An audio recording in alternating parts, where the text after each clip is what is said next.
और 3 वादे।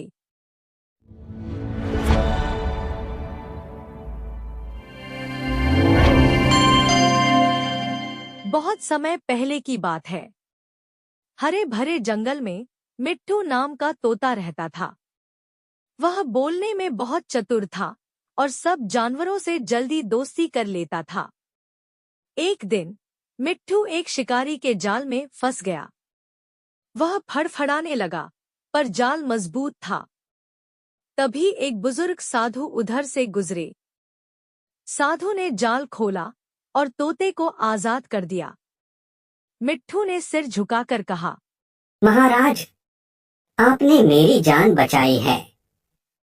मैं 3 वादे करता हूँ। जब भी आपको जरूरत हो, मैं आपकी मदद करूँगा। साधु मुस्कुराए और बोले, वादे निभाना आसान नहीं होता बेटे।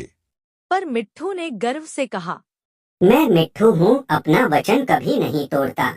दिन बीतते गए।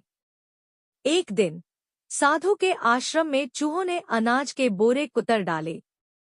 साधु ने तोते को बुलाया और कहा, मिट्ठू, पहला वादा निभाने का समय आ गया है। क्या तू मदद करेगा? मिट्ठू तुरंत गया और सारे पक्षियों को बुलाकर अनाज चूहों से बचा लिया। साधु खुश हुए।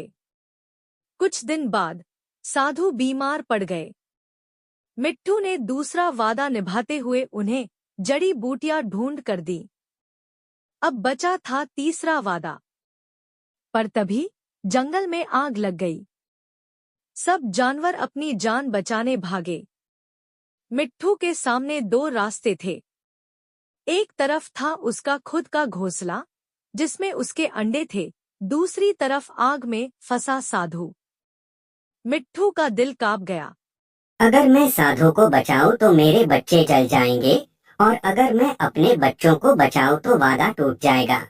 क्षण भर सोचा और मिट्ठू उड़ गया साधु की ओर। उसने अपनी चोंच से पत्तियां भिगो भिगो कर आग पर डालना शुरू किया। धीरे धीरे साधु बच गए।